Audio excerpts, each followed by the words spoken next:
بسم اللہ الرحمن الرحیم۔ محترم ناظرین، السلام علیکم۔ ایک دفعہ ایک عورت پیغمبر خدا حضرت داؤد علیہ السلام کے پاس آئی اور کہا، اے پیغمبر خدا، آپ کا رب ظالم ہے یا عادل؟ حضرت داؤد علیہ السلام نے فرمایا، خداوند متعال عادل ہے، وہ کسی پر ظلم نہیں کرتا۔ اس کے بعد فرمایا، کیا ہوا ہے جس کی وجہ سے تم یہ سوال کر رہی ہو؟ عورت نے کہا، میں ایک بیوہ خاتون ہوں اور میری 3 بیٹیاں ہیں۔ میں اپنے ہاتھوں سے شال وغیرہ بناتی ہوں۔ کل میں نے ایک شال بنائی تھی اور اس کو کپڑے میں لپیٹ کر بازار میں بیچنے کی غرض سے جا رہی تھی تاکہ اس کو بیچ کر بچیوں کے لیے کھانے کا انتظام کروں۔ اچانک ایک پرندہ آیا اور میرے ہاتھوں سے وہ شال لے کر چلا گیا۔ اس طرح میں تنگ دست اور غمگین ہو گئی۔ میرے پاس کچھ بھی نہیں جس سے اپنی بچیوں کا پیٹ بھروں۔ ابھی عورت کی گفتگو ختم نہیں ہوئی تھی کہ حضرت داؤد علیہ السلام کے دروازے پر کسی نے دق الباب کیا۔ آپ نے اندر آنے کی اجازت دی۔ 10 تاجر حضرت داؤد علیہ السلام کے پاس آئے اور ہر ایک نے 100 دینار یعنی کل 1000 دینار آپ علیہ السلام کے پاس رکھے اور عرض کیا، اے پیغمبر خدا، اس رقم کو کسی مستحق کو دے دیں۔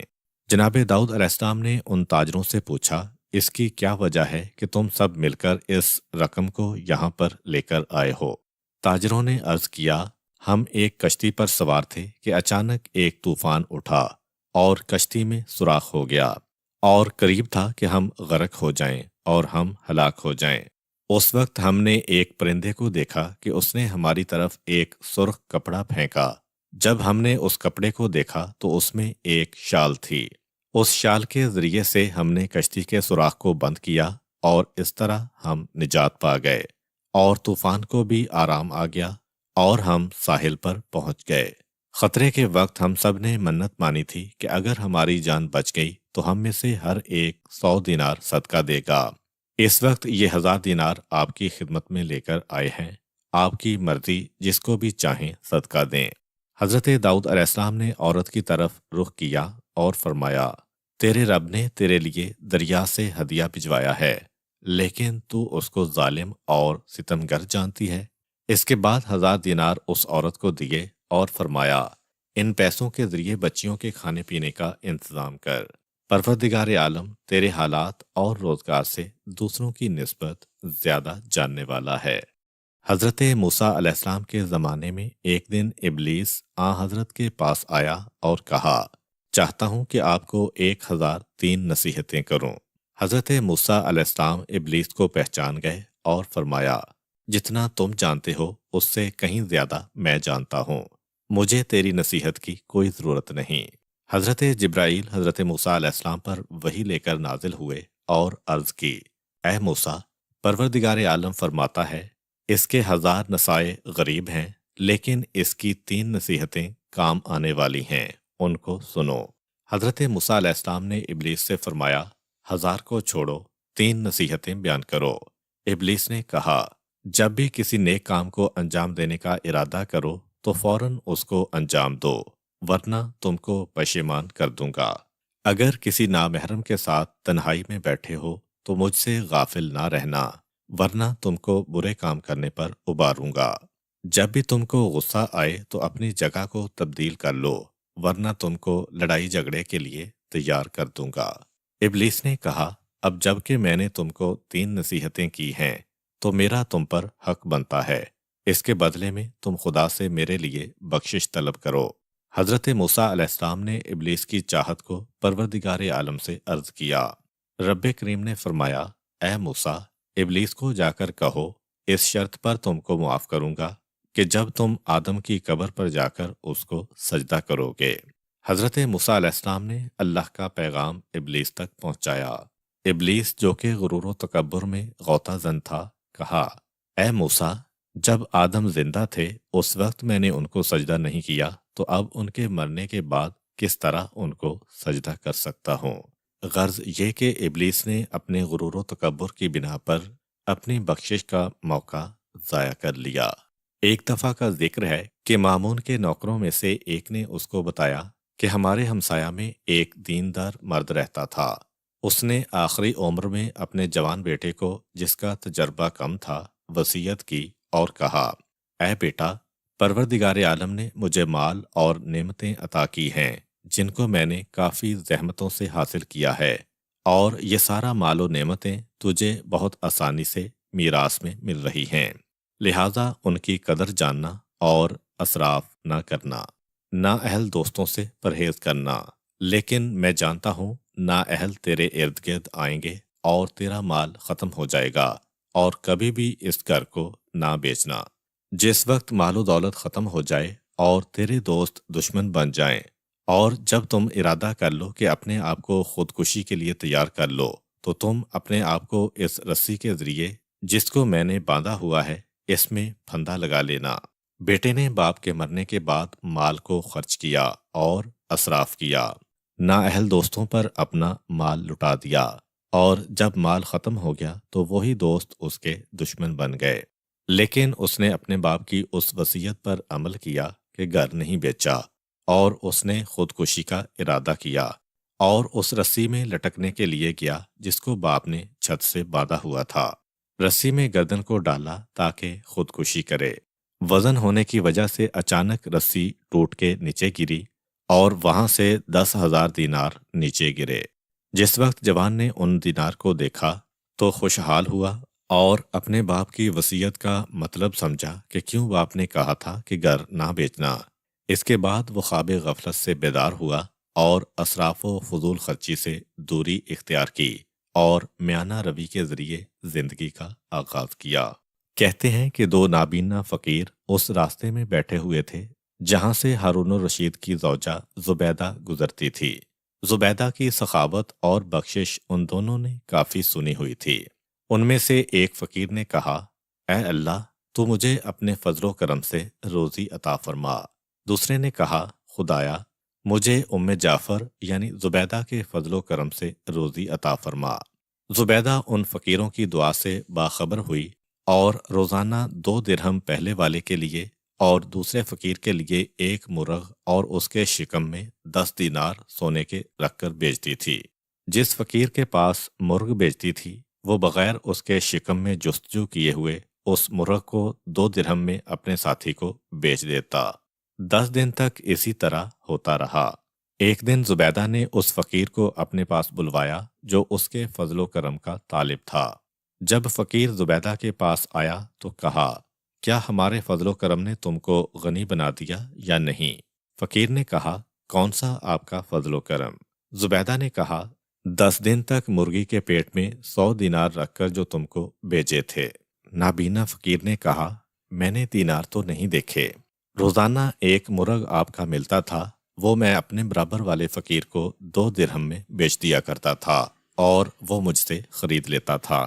زبیدہ نے کہا، بے شک یہ فقیر میرے فضل و کرم پر اعتماد کرتا تھا، اللہ نے اس کو محروم کر دیا، اور وہ دوسرا اللہ کے فضل و کرم پر یقین رکھتا تھا، اللہ نے اس کو اس کی ضرورت سے زیادہ عطا کیا اور اس کو بے نیاز بنا دیا۔ کہتے ہیں کہ جس وقت حاتم طائی اس دنیا سے گیا تو اس کو دفن کرنے کے چند سال بعد اتنی بارش ہوئی کہ قبر خراب ہو گئی اور قریب تھا کہ اس کی قبر کا نام و نشان مٹ جائے۔ اس کے بیٹے نے چاہا کہ اس کی لاش نکال کر دوسری جگہ منتقل کر دے تاکہ بارش و سیلاب سے محفوظ رہ سکے۔ جس وقت اس کی قبر کو کھولا تو اس کے تمام اعضاء بکھر اور پراگندہ ہو چکے تھے، لیکن اس کا سیدھا ہاتھ صحیح و سالم تھا۔ لوگ جمع ہوئے اور تعجب میں پڑ گئے کہ کیوں اس کا سیدھا ہاتھ صحیح و سالم رہا۔ ایک بوڑھا شخص جو صاحب دل تھا اس کا وہاں سے گزر ہوا تو اس نے کہا، تعجب نہ کرو، حاتم طائی اس سیدھے ہاتھ سے بہت زیادہ بخشش و عطا کرتا تھا، اس وجہ سے اس کا سیدھا ہاتھ صحیح و سالم رہا ہے۔ ایک دفعہ کا ذکر ہے کہ منصور دوانی کی اپنے ممبر پر بیٹھا ہوا گفتگو کر رہا تھا۔ ایک مکھی بار بار اس کی ناک پر آ کر بیٹھ جاتی تھی۔ منصور مکھی کو اپنے ہاتھ سے دور ہٹاتا تو مکھی اڑ کر اس کی آنکھ پر آ کر دوبارہ بیٹھ جاتی۔ وہ بار بار دور ہٹاتا اور مکھی ہر بار آ کر بیٹھ جاتی، یہاں تک کہ منصور کو غصہ آ گیا اور مکھی کو آخر کار جان سے مار دیا۔ جب ممبر سے اتر کر نیچے آیا تو عامر بن عبید سے پوچھا، خدا نے مکھی کو کیوں خلق کیا ہے؟ عمر بن عبید نے کہا تاکہ اس کے ذریعے ظالم و ستمگر کو رسوا کرے۔ منصور نے پوچھا یہ تم کہاں سے کہہ رہے ہو؟ عمر بن عبید نے کہا پروردگار عالم سورہ حج کی آیت نمبر 73 میں ارشاد فرماتا ہے، اور اگر مکھی ان سے کوئی چیز چھین لے تو یہ اس سے چھڑا بھی نہیں سکتے ہیں، کیونکہ طالب و مطلوب دونوں ہی کمزور ہیں۔ ایک عبادت گزار خاتون جس کا نام باہیہ تھا، جس وقت اس کے مرنے کا وقت قریب ہوا تو آسمان کی طرف رخ کیا اور کہا خدایا تو میرا خزانہ ہے، میں تجھ پر اعتماد کرتی ہوں، مرنے کے وقت مجھے ذلیل و رسوا نہ کرنا اور مجھے وحشت قبر سے نجات عطا فرمانا۔ جب دنیا سے گئی تو اس کا ایک بیٹا تھا جو ہر شب جمعہ اور جمعہ کے دن ماں کی قبر پر آتا اور قرآن و دعا کی تلاوت کرتا، ماں اور قبرستان والوں کے لیے مغفرت کی دعا کرتا۔ ایک رات اس نے اپنی ماں کو خواب میں دیکھا، سلام کیا اور عرض کیا اے مادر گرامی آپ کیسی ہیں؟ ماں نے کہا اے بیٹا موت کافی سخت ہے اور الحمدللہ برزخ میں میری بہت اچھی جگہ ہے۔ بیٹے نے عرض کیا ماں کسی چیز کی ضرورت ہے؟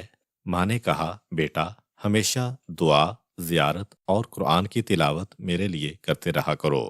تمہارے قبرستان آنے سے شب جمعہ اور جمعہ کے دن میں خوش ہوتی ہوں، اور جس وقت تم آتے ہو تو قبرستان کے مردے مجھ سے کہتے ہیں اے باہیہ تمہارا بیٹا آیا ہے۔ میں اور میرے برابر والے مردے اس خوشخبری کو سن کر خوش ہوتے ہیں۔ یہ جوان ماں اور دیگر مردوں کے لیے دعا اور قرآن کی تلاوت میں مشغول رہا۔ ایک رات پھر اس نے خواب میں دیکھا کہ کافی افراد اس کے پاس آئے ہیں۔ جوان نے پوچھا آپ لوگ کون ہیں؟ انہوں نے کہا ہم قبرستان والے ہیں اور تیرا شکریہ ادا کرنے کے لیے تیرے پاس آئے ہیں۔ تو ہمارے لیے دعا اور قرآن کی تلاوت کرتا ہے، اس عمل کو ترک مت کرنا۔ خداوند کریم بحق محمد و آل محمد ہم سب کو اپنے اپنے مرحومین کو یاد کرنے کی توفیق عطا فرمائے اور ہمیں ان کے لیے اعمال صالحہ بجا لانے کی توفیق عطا فرمائے۔ ایک شخص پیغمبر اکرم صلی اللہ علیہ وآلہ وسلم کی خدمت میں آیا، اے اللہ کے حبیب میں نے قسم کھائی ہے کہ جنت کے دروازے کی چوکھٹ اور حور العین کی پیشانی کا بوسہ لوں گا، اب میں کیا کروں؟ پیغمبر اکرم صلی اللہ علیہ وآلہ وسلم نے فرمایا ماں کے قدموں اور باپ کی پیشانی کا بوسہ لو، یعنی اگر تم نے اس طرح کیا تو تم اپنی قسم پر عمل کر لو گے۔ اس شخص نے کہا اگر ماں باپ اس دنیا سے جا چکے ہوں تو کیا کروں؟ پیغمبر اکرم نے کہا ان کی قبر کو جا کر چومو۔ جس وقت حضرت ابراہیم خلیل خدا علیہ السلام اپنے فرزند اسماعیل علیہ السلام کے دیدار کے لیے شام سے مکہ آئے، حضرت اسماعیل گھر میں نہ تھے۔ حضرت ابراہیم علیہ السلام شام واپس چلے گئے۔ جس وقت حضرت اسماعیل سفر سے واپس پلٹے، ان کی زوجہ نے حضرت ابراہیم کے آنے کے بارے میں انہیں بتایا۔ حضرت اسماعیل علیہ السلام نے اپنے والد گرامی کے پیروں کے نشان کو تلاش کیا اور بعنوان پدر پیروں کے نشان کی جگہ کا بوسہ لیا۔ ایک دفعہ ایک پرہیزگار آدمی مصر گیا تو وہاں اس نے ایک لوہار کو دیکھا جو تپتے ہوئے لوہے کو بٹی سے نکالتا تھا، لیکن اس کی حرارت کا اس پر کوئی اثر نہیں ہوتا تھا۔ اس نے اپنے آپ سے کہا یہ کوئی ولی ہے۔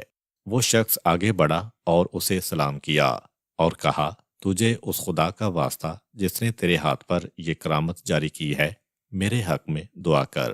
لوہار نے جب یہ بات سنی تو رونے لگا اور کہا میرے بارے میں جو تم سوچ رہے ہو وہ صحیح نہیں ہے، میں متقین و صالحین میں سے نہیں ہوں۔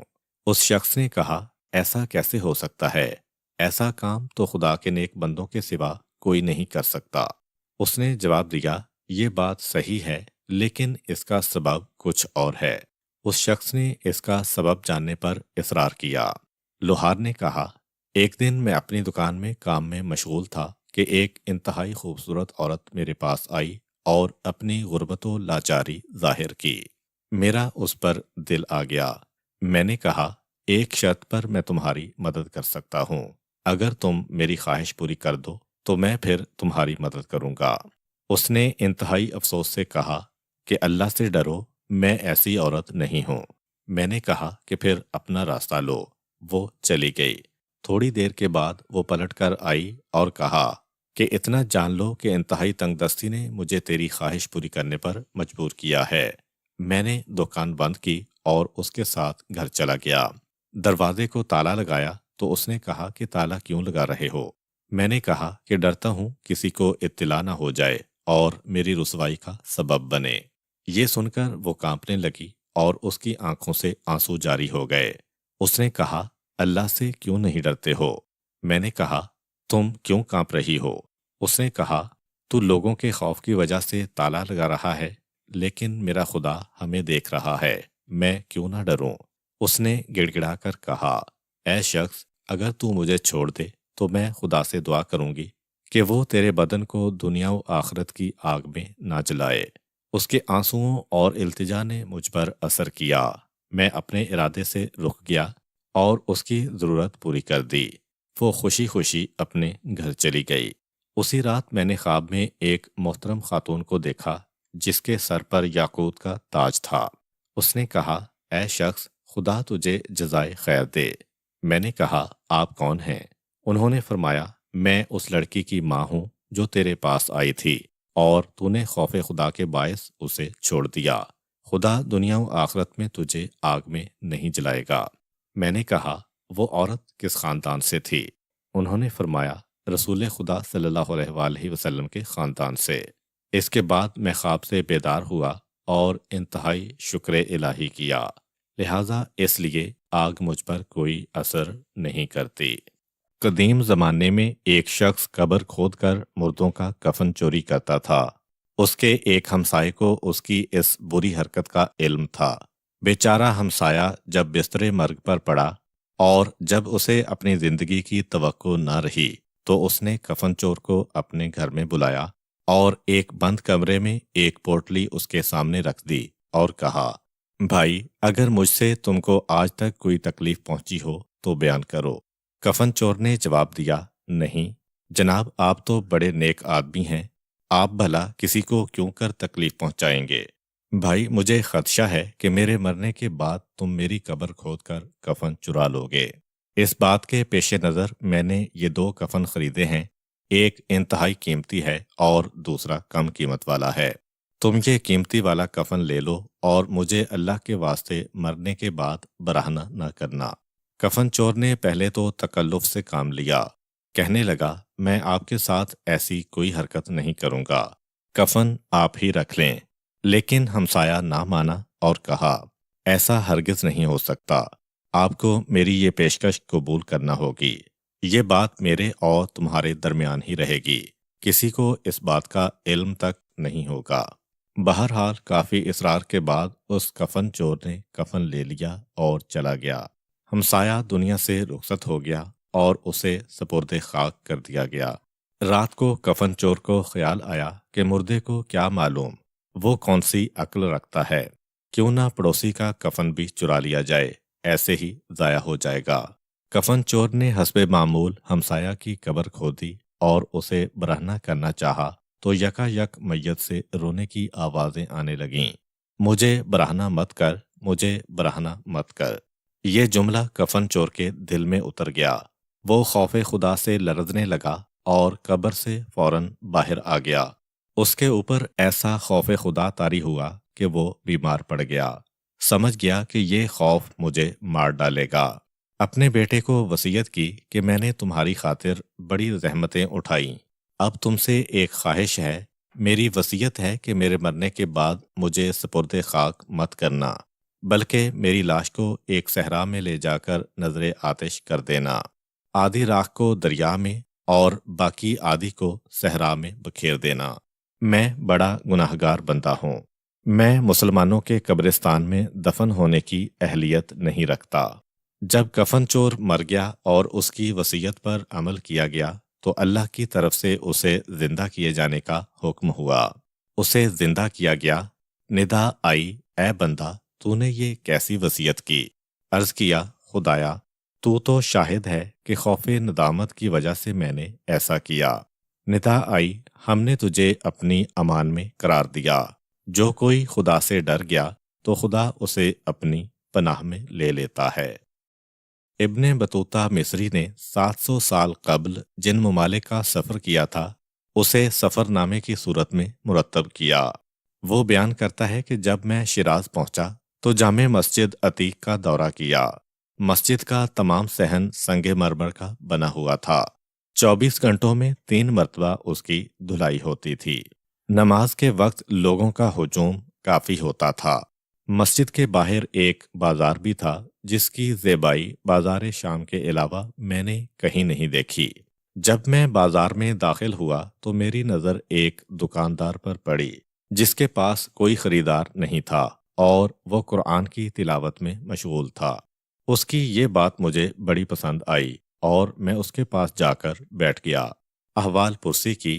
دعا و سلام کے بعد دکاندار نے مجھے بتایا کہ میری دکان میں میری قبر بھی ہے۔ اس نے فرش ہٹا کر قبر دکھائی۔ واقعی بالکل تیار قبر تھی۔ اس کے نام کا کتبہ بھی موجود تھا۔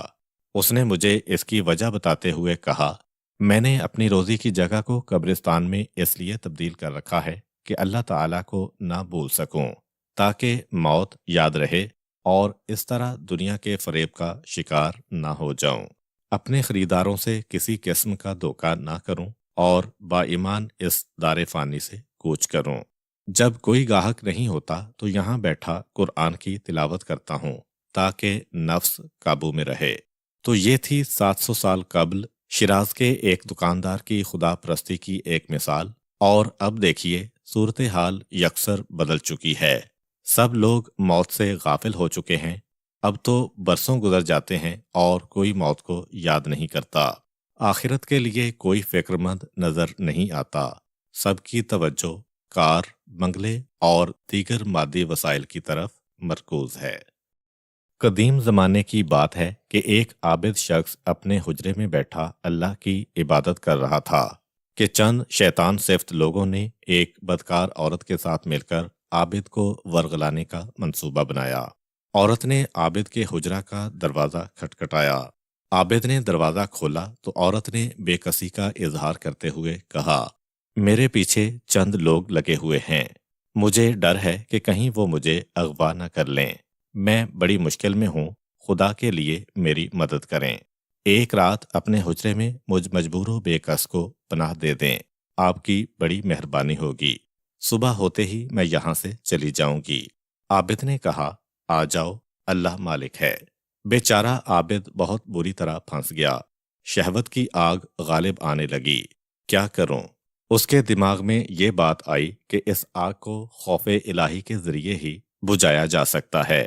اس کے سامنے ایک انگیٹھی جل رہی تھی۔ اس نے اپنی انگلی آگ میں ڈال دی اور اپنے آپ سے کہنے لگا، یہ آگ کہاں اور جہنم کی آگ کہاں؟ اگر تو یہ آگ برداشت نہیں کر سکتا تو جہنم کی آگ کس طرح برداشت کرے گا؟ کچھ دیر آگ کا اثر رہا اور پھر ماند پڑ گیا۔ شہوت کی آگ نے ایک بار پھر بھڑکنا شروع کیا۔ عابد نے اپنی دوسری انگلی آگ میں ڈال دی۔ الغرض جب بھی شہوت بڑھتی عابد اپنی ایک انگلی آگ میں ڈال دیتا۔ صبح ہوتے ہوتے اس کی 10 کی 10 انگلیاں جل گئیں اور وہ عورت صبح ہوتے ہی اپنی منزل کی طرف روانہ ہو گئی۔ بے شک ہم سب کو بھی اس بات پر توجہ دینی چاہیے کہ اگر آپ ایک لمحہ کے لیے بھی غفلت کریں گے تو شہوت اپنا زہر آپ میں منتقل کر دے گی۔ اگر اللہ کا خوف دل میں پیدا ہو جائے تو اللہ بھی آپ کی مدد کرے گا اور آپ کو شیطان پر غالب کر دے گا۔ امید کرتا ہوں کہ آپ کو آج کی ویڈیو اچھی لگی ہوگی۔ اگر آپ کو ہماری ویڈیو اچھی لگی ہے تو ویڈیو کو لائک کریں اور اپنے دوستوں کے ساتھ شیئر کریں۔ ملتے ہیں نیکسٹ ویڈیو میں، تب تک کے لیے اجازت دیجیے۔ اللہ حافظ۔